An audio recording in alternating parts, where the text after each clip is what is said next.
Hello and welcome to the Hope25 podcast. I'm your host for today, Michael Calder. Earlier on today, I had the chance to chat to Karl Faase, who is the CEO of Hope25 Media. I had a chance to chat to him about the history of Christianity in Australia and what lessons we can learn from the past to help us shape our outreach in Hope25. I found this conversation really encouraging, and I hope that you do too. Karl Faase, thanks so much for joining us on the Hope25 podcast. It's great to have you here. Do you mind just explaining a little bit about who you are and what you get up to?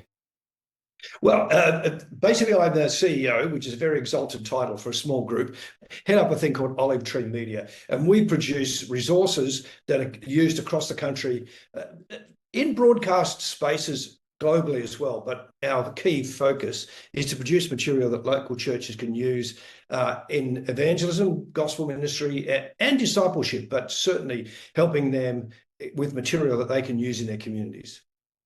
Now, Karl, you also do a lot of research into history. The production quality of Hope25 Media is fantastic. The historicity detail is amazing. I love it. And you've just done some investigation into the role of faith in Australian history and looking at Faith Runs Deep, which is your material, which I can highly recommend. So there's a free plug.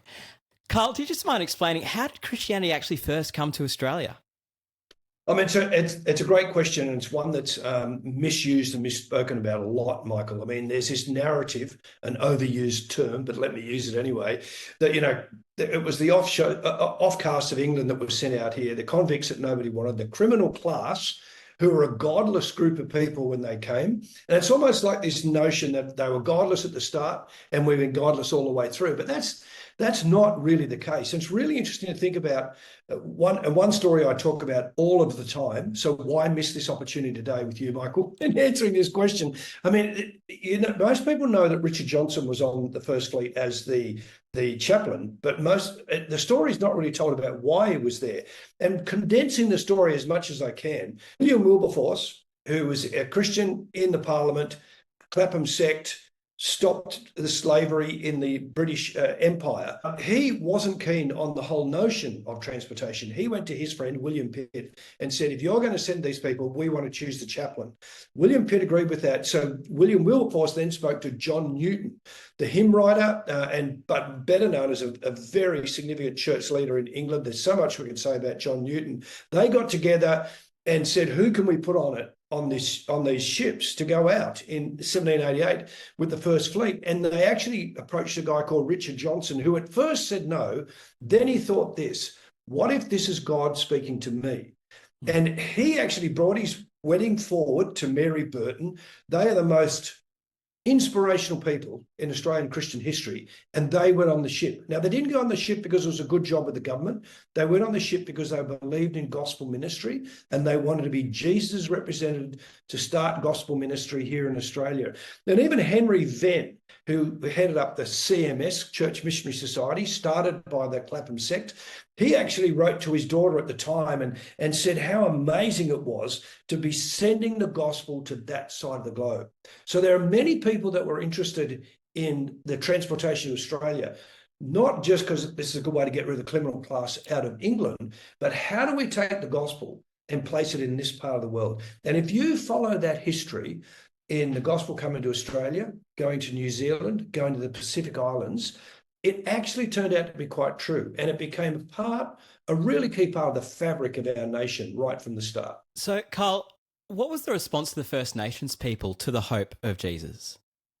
Well, this is a really contentious and contended area, Michael. And the church has often been criticised and blamed mostly by association more so than its own acts.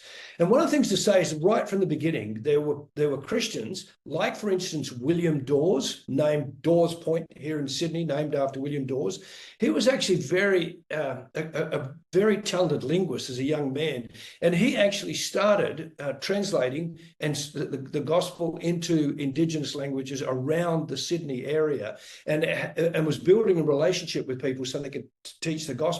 All I'm saying, that's right from the very beginning.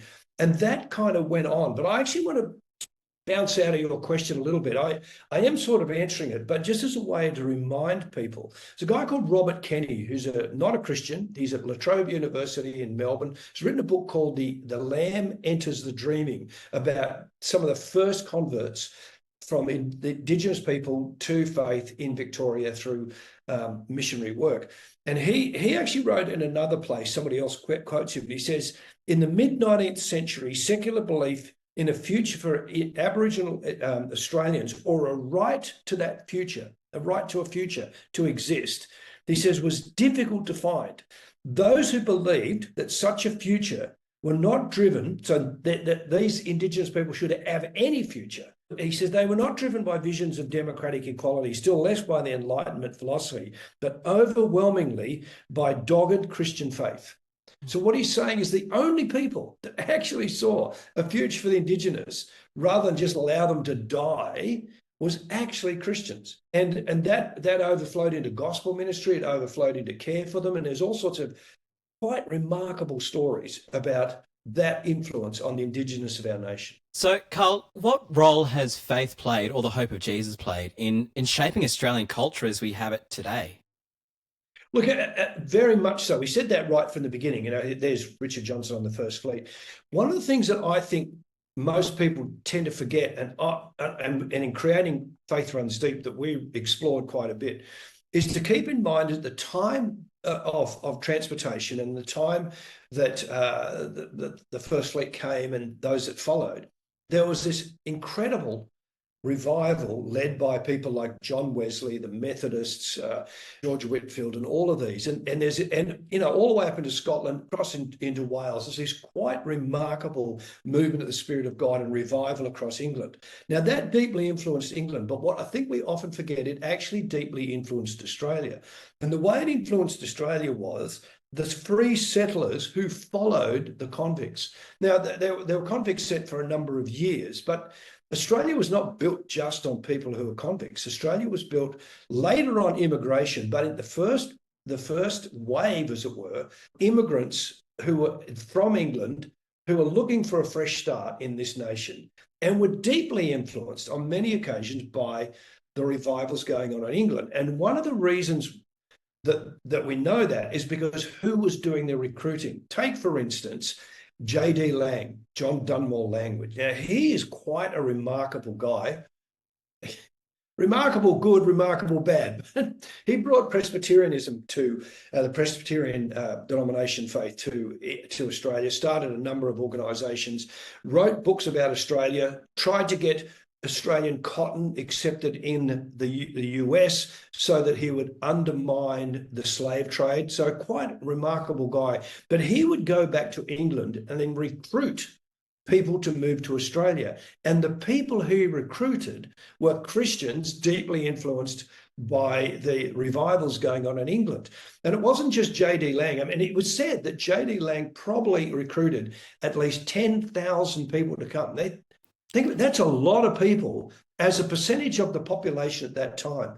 But it wasn't just J.D. Lang. There were quite a number of others.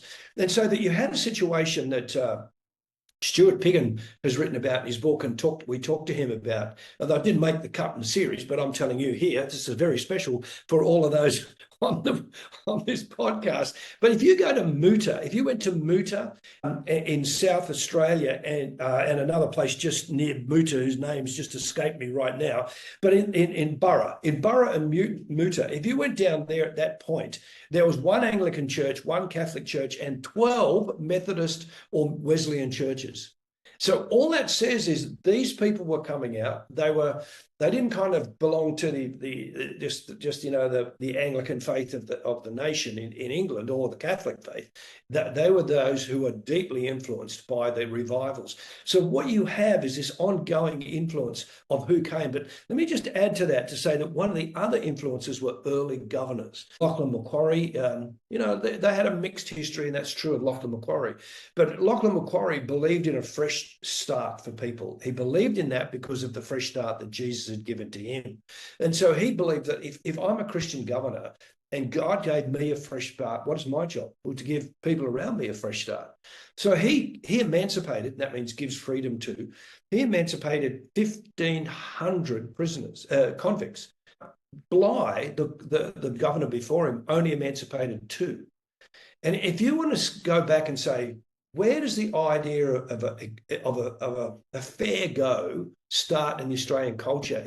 It wouldn't be hard to say that Lachlan Macquarie had a bit of a go, had some say in that. And keep in mind that Lachlan Macquarie was reviewed and basically felt he needed to go back to England because he believed in a fresh start. It wasn't that's what everybody thought. In fact, there were those who said this is the criminal class, and the criminal class don't get a second go because that's in their, as it were, in their DNA. They're just criminals in their DNA. Lachlan Macquarie says, no, they're created in the image of God. They are people just like me, fallen before God, and they ought to be given a second chance. Let me give you another one, which is a really interesting story that most people, I didn't know about, but there was a governor in New South Wales called Richard Burke. And Richard Burke, kind of high church Anglican, but he believed that religion was good for society, and that if Australia just starting to get going 50 to 7 years after people turned up here, the Indigenous people were here a long time before that. We all know that. But in the kind of European settlement of Australia, he believed that if this is going to work, what a country needs is religion. And for a country, if religion's going to work and flourish, the religion needs help. So Richard Burke in 1836 started the 1836 Church Act, which meant this, Michael, that if you were in a small town somewhere and you were a group of people who were Wesleyan, Catholic, Presbyterian, or Anglican, the 1836 Church Act said that the government will build your church. So if you think about this, if you go around through country towns all over Australia, and because this was picked up by other colonies as well, because clearly we weren't federated, you go around to small country towns, you'll see 4 churches. They all look the same. They all were built about the same time. And that was directly as a result of the 1836 Church Act. In other words, here is the government, whether we like it or not. And tragically, as someone who's a Baptist, the Baptists believe in separation of church and governments, which is a great stand to have, but missed out on a whole bunch of property. Here's this notion that the government from the beginning is seeking to seed into the community Christian faith. Now, if you put all this together, one of the things to keep in mind is that, because a lot of people will go, well, that's all very well, but it didn't really work. Well, I don't know about that. There's a guy who was a historian, Ken Inglis, and in 1958, he wrote in the Current Affairs Bulletin magazine, and he's just a journalist, looking at Australia, and he's saying this: by a simplest test of numbers, Australia must seem an overwhelmingly Christian nation. So in other words, in that first 175 years, this notion of Christianity having a deep and lasting influence was actually seen on the ground. And the idea that, we're a godless country and, that narrative I said at the beginning, that's actually a fairly recent invention. And I'm not saying the 1950s were, Christendom and the glory days of Australia. Nobody hear me saying that. But what I'm saying at that point of time, Ken Inglis looks at Australia and goes, this is a Christian nation. That's pretty remarkable. And that's part of our heritage. It made us who we are as a nation. It's so fascinating to hear those stories of individual faithful people seeking to share the hope of Jesus and see the generational impact of that generations later and what we're inheriting now. So on that theme, Karl, can you tell us another story about an everyday Australian who has had faith in Jesus? I'd love to tell you about one story, which is actually very close to me, because when people say to me, so Karl, how'd you become a Christian? My response is normally, let me tell you about my dad. So my dad came to Australia as an immigrant from Germany. So he grew up as a young kid through the Second World War, left Germany, got sponsored out to Australia in this this tiny little place called Tambar Springs. For those of you who don't know, Tambar Springs is about probably 100 kilometres south, maybe slightly west of Gunnedah. Now, there's a whole bunch of people who'll be listening to this across Australia who don't even know where Gunnedah is. I'm telling you, Tambar Springs is a tiny place. And he went there. He had no faith background. He'd already married my mum and a kind of an Australian of several generations. And she had an Anglican background, so this is a great word for the Anglican churches across the country. So she started going to St. Mark's Anglican Church. Now, we filmed in St. Mark's. If you watch Faith Runs Deep, you'll see this story. And St. Mark's, absolutely jam-packed, would hold 40 to 50 people. We're talking small wooden country church. And a guy who'd gone through Moore College took a call when he finished Moore College to Tambar Springs. And his name was Darrell Robinson. And Darrell Robinson turned up to Tambar Springs with a couple of young kids. And his wife had been influenced by the 1959 Billy Graham Crusade. So in the early 60s, he decided that in St. Mark's, Tambar Springs, he was going to run a mission. Now, you got to think what the people of Tambar Springs must have thought of this guy that's come from Sydney and is now going to run a mission. And so he runs a mission, and the mission he invited two, as described by the locals, city slicker preachers. John Turner and John Chapman were the two preachers. And so pretty much everybody in town turned up to listen to these guys. And one of the people who turned up was my dad.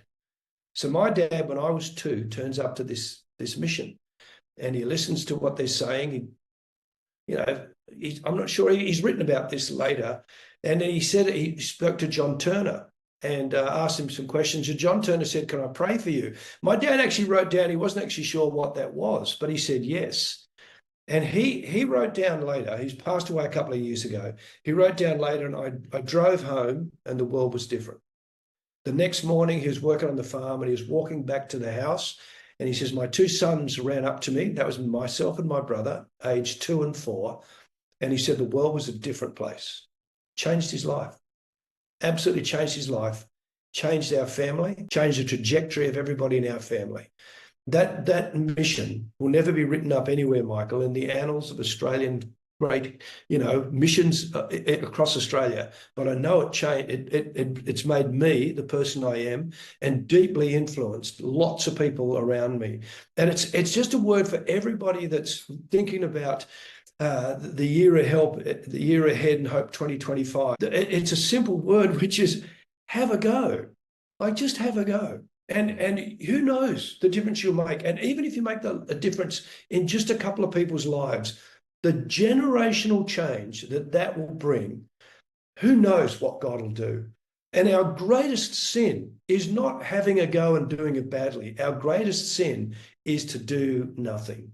And so to take this opportunity, even if you're in a small country church with hardly any resources and wondering what you can possibly do, sit down with a couple of friends, pray your heart out, and have a go and see what God may do.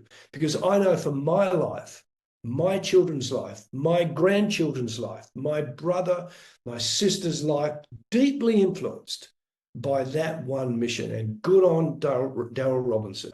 He's a hero and a champion in my life, and he should be across the church. So, Karl, as we seek to share the hope of Jesus in 2025, what lessons can we learn from the history of Christianity in Australia? Look, I think my thing about Christianity in Australia and faith in Australia is to think back about that wonderful history we've just spoken about.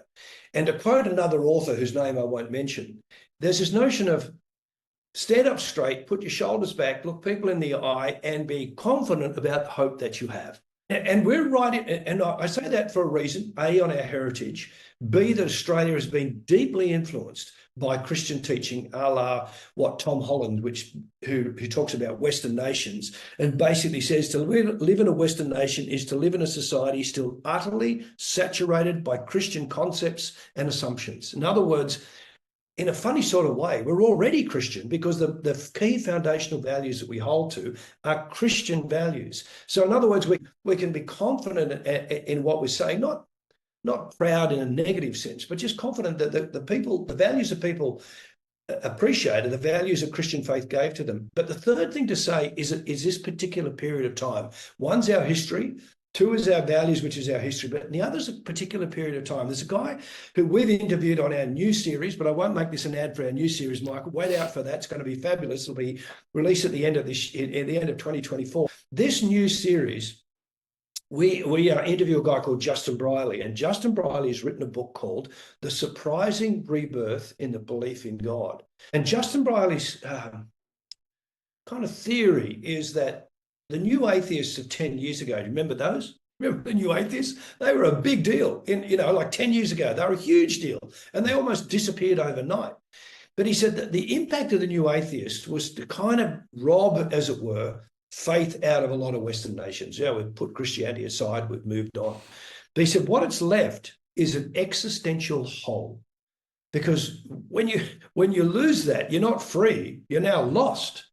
And his point, and I think he's absolutely right, and the interviews we've done in America and the UK and Australia, which we'll release, demonstrating people who are kind of looking at life and going, there's got to be more to it than this.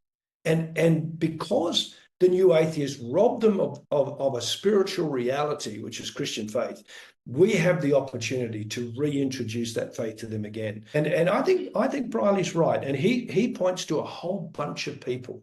Let me give you two examples that you would have known of, and people listening to this podcast would know of. And one of them, everybody's quite nervous about, and I think they should be quite nervous about. But that's Russell Brand being baptized. I mean, seriously, Russell Brand's got baptized. Now everybody's like, oh, we're not sure about that. And I think you're right to be cautious. Here is this public statement of faith by a guy like Russell Brand. The other is Ion Hershiali, who grew up in Somalia, was radicalized into the Muslim faith in Nairobi in Kenya, moved to Belgium. In Belgium, became part of the New Atheist movement, was a darling in the New Atheist movement, really, and a close friend to people like Hitchens and Dawkins, from what I can understand. She wrote an article in Unheard magazine in the UK last year, and the article says why I'm now a Christian. Now, one thing that makes me, if I can just have a bit of a rant here, Michael, you got a whole bunch of Christian leaders that read the article and go, I don't think you're really a Christian. I'm like, really? Can we get over this? Here is a lady who was globally known as an atheist, who's coming out and saying, I'm now a Christian.